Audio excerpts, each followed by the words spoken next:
Just worrying you, that's all. Okay, right, so this, the last class. Yes, it's the last class. You know, there have been 57 classes.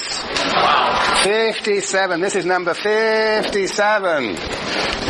So, tell me, has anybody been to all 57? Oh, very good. Very good, Abigail. Very good. 3 people. Aman, Simeon, and Aaron. Why is it that only boys attend classes these days? Disciplined. Okay. All right. So this is the one class I'm nervous about. And the funny thing is, the first thing that's happened in my life, the first time, I've left my notes behind. Now that must be a sign, that I really don't want this class to end. Okay.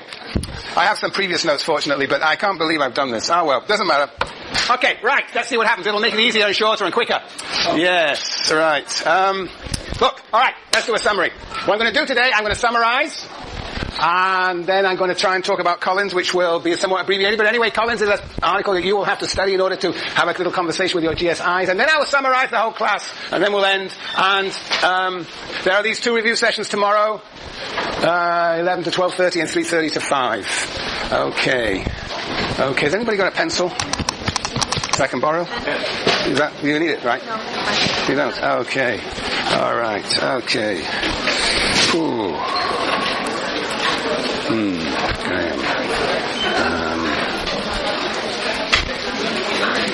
Yeah. Okay. All right. Summary. Okay. All right, well, what I want to do today is to first of all summarize and suggest to you the significance of feminism once again for this course. That the trajectory of this course has been to start with, and in fact has been dominated by the idea of social theory as an understanding and explanation of a world beyond. That the sociologists, social theorists, whether it be Smith or Marx, well, let's skip Lenin, Fanon, and Gramsci. Marx, Durkheim, Weber, and let's skip Foucault. At least for those 3, Marx, Weber, and Durkheim, the world was clearly a world beyond, and their participation in that world was not central to the act of theorizing. But suddenly we come up with feminism. And I think that feminism not only examines the silences in social theory, but actually throws back a whole set of new challenges to social theory, calls the entire year into question. But once we have to deal with feminism, then social theorists become part of the world that they study. That social theorizing takes place in the world. Feminism throws theory back into the face of the theorists we've been dealing with. It says to Marx, who on earth are you, Karl Marx, to be talking about the working class? You, after all, are just a bourgeois intellectual. What do you know about the working class? You are not understanding who you are. First and foremost, to be a good theorist, you have to understand your own location. And feminists would say the same, I think, to Durkheim and to Weber. But the result of that is to say, well, perhaps then, theory is just a projection of the location of the theorist. Just a projection of the location of a theorist. And so it becomes very particular. Every theorist has a different location, therefore we have a different theory. We lose sight of any sort of universalistic project. And I think the whole point of Patricia Hill Collins is that she clings to both. She clings to both the idea of the importance of the location of the theorist, and at the same time clings to the idea that there is a common project that all sociologists can be involved in, and a common move towards a more universalistic understanding of the world, a more universalistic social theory. So before we get to Collins, I want to make even more clear that there are two theories of knowledge that are running around at this point in time in this course. The first theory of knowledge is the theory of knowledge as the outsider knowledge. Outsider knowledge. Outsider knowledge. That is the idea of the outsider as objective. The outsider as impartial. The outsider is stranger and as such has insight into the world. Outsider knowledge. And that is the knowledge that I think that Durkheim and Weber and the Marx that we read are claiming. That they are scientists studying the world that is in a sense beyond them. They constitute themselves outside the world. Of course they know they are part of the world, but they constitute themselves outside in order to engage in that theory. In a sense, the academic world, the university, is a way of the way of actually embedding people in a world outside the world. We in the university are supposedly objective because we are outside the real world beyond. It gives us the possibility of that stance of insight. That is the idea of outsider knowledge. But there is a second notion of knowledge, second notion of insight and truth, and that is what I'm going to call you could call it as insider knowledge, but I'm going to call it subaltern knowledge. And here the idea, present in Patricia Hill Collins, but also, of course, in McKinnon, is the idea that it is those who are subjugated who have the greatest potential for understanding the character of the society in which we live. It is those who are subordinated, the subjugated, the subordinate, have insight into the world. So, for example, in one reading of Marxism, it is the working class that has insight into the world. It is the racially subordinate African Americans who have insight into the world. It is women who have insight into the world. By virtue of their subjugated position. So it comes from, which we didn't have to read, a Hegelian idea of the relationship between master and slave. So the master actually doesn't even recognize the existence of the slave. It's almost invisible to the master.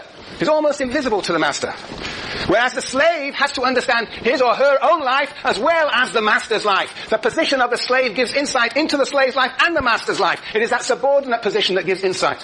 James, your hand up? Oh yeah, I was wondering where Gramsci falls into that. Oh yeah, well there are many questions we've been asked. That's why I left out Gramsci and Fanon. You have to figure this one out. Ask me tomorrow if not today. Yes, it's complicated, very complicated. But anyway, what I am suggesting here is this outsider knowledge. I think de Beauvoir has a vision of outsider knowledge. When she talks about, on page 33, it is the independent woman who has insight into male domination, into male othering. I think that what she is saying is that it is the outsider, the independent woman, the outsider within, the independent woman who has that objective, impartial, or potentially objective, impartial insight. Whereas I think Cathy McKinnon represents clearly the subaltern perspective. Men cannot transcend their particularity, but through consciousness raising, women will be able to develop a understanding of the world in which they are objectified. Yes, through consciousness raising. So I think these two theories of knowledge, and one can, as Jane suggested, one can apply it to Gramsci or Fanon, and I think one will see that all theorists, that Gramsci, Fanon, Foucault, are always running with both these sorts of theories, running with both of them. And I think this becomes very clear in Patricia Hill Collins. So, let me now draw you the pictures that we have, just to summarize. The first one is de Beauvoir, remember? And inauthenticity this way, inauthenticity. And this is a relationship of objectification, othering, objectification, men objectifying women. And here we have authenticity, not inauthenticity, but now authenticity, and authentic relations in which men and women realize their multiple potentialities in relationship to one another. We have a situation of transcendence, of mutuality. And all this picture is seen from below, in a sense, or seen from, like this, my beautiful picture of the observer. This is the independent woman, who is able to see this picture. This is Beauvoir, the independent woman, who's able to see the way in which men objectify women and the potentiality of liberation. This is, of course, immanence. Now, McKinnon, well, we've already had McKinnon. So McKinnon, men, women, that they are objectified as, women are objectified by men as things and as thought.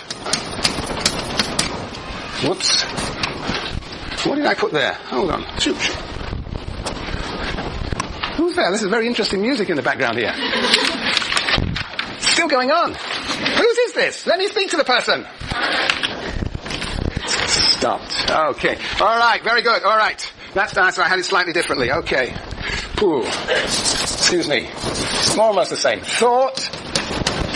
That's here. Thought is basically sexual imagery, stereotypes and socialization. Here we have sexual being of women become objects, things.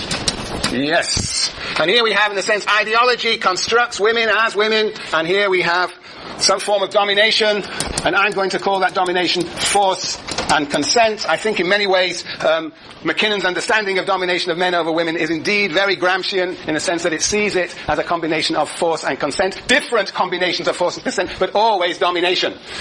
Okay, so this is the second. So here the idea is that consciousness raising will give rise to the insight into this scheme. It is not some independent woman, but it comes from actually the feminist practices, day-to-day practices of women, and through consciousness raising, through communication, women develop an understanding of their subjugation. Yes, this is CM. This is DB. Okay. Now I believe that Patricia Hill Collins actually, sort of in a sense we can call this the thesis. I'll never do this again, well it's my last class, so what the hell. Antithesis. And what is Collins? Nothing but the synthesis. Yes, the synthesis. Now what I want to do is actually, before I actually give you a summary again of Collins, I want to read to you from Collins. Has anybody looked at this sort of autobiography? I want you to understand her own understanding of who she is and how she became a sociologist. I think that gives you a better idea of what she understands to mean an outsider within. Okay. So, what pages? Now, this is a problem. Where was I going to begin? Okay, well, I'm going to begin on page 96. And I'm going to read 4 pages. So hang in there. So this is Patricia Hill Collins. It's on the exam. Patricia Hill Collins' understanding of how she came to university and what she did there and subsequently. Okay. Page 96, the new section, what it meant to go to college. This may or may not resonate with your experience of college. May or may not. All right. I went to college in 1965. It's a long time ago. This is, by the way, from a book called, I think it's called The Disobedient Generation. It's a collection of articles of a retrospective character by social theorists, sociological theorists who grew up in the 1960s. Anyway, so I went to college in 1965, shortly after my 17th birthday. Getting there had not been easy. I received no guidance in high school, save sitting in a gymnasium with 500 other students and listening to a canned speech about how to pick a college. Brandeis University and I found one another through affirmative action. My SAT exam included an optional question to self-identify one's race. It also asked whether I wanted to receive materials from schools that were looking for black applicants. I checked both boxes. Brandeis was one of 10 schools that wrote to me. I applied, but my family could not afford a campus visit, so I arrived for my first day of freshman year on campus that I had never seen and had only imagined through glossy recruitment materials. I was on an important path because if I succeeded, I would become the first person in my family ever to graduate from college. There was a lot riding on my success. As a token, when I failed, all black people failed with me. But my success would not mean that all black people would be viewed in a more favorable light. Rather, I would be judged the good black who wasn't like the rest. When it came to race, Brandeis University was definitely a shock. There I faced an important contradiction that persists today. On the one hand, I arrived at a school with a liberal reputation concerning race. I encountered no rednecks that tried to run me off campus, no death threats posted on my dorm door, and nobody at Brandeis ever called me nigger. This was a school that recruited me before it was fashionable to do so. I was not a threat. Rather, I was welcomed with open arms. I had white friends. On the other hand, there were virtually no black people to be found. To my surprise, my college of about 2,200 students had only 7 black students in my freshman class. Apparently, this was a bumper crop. We can't laugh about that here, I'm afraid. The class before me was rumored to have 2 black students, and the one before that only 1. The absence of any kind of substantial black presence on this campus meant that every black student was hyper-visible. I have since learned that this is the classic situation of racial desegregation, regardless of whether one is moving into a white neighborhood, school, doctoral program, or job category. Early arrivals may be warmly welcomed, but are still under constant surveillance. Despite the pressures of being on constant display, I also came to realize that social class mattered as well. The majority of students at Brandeis University were from very well-off homes. They were not the richest of the rich by any means, but their families certainly had much more money than mine did. Fortunately, this social class gap did not make me feel bad about my class situation. To this day, I remain proud that I come from a family where people earn their money through honest work. That's what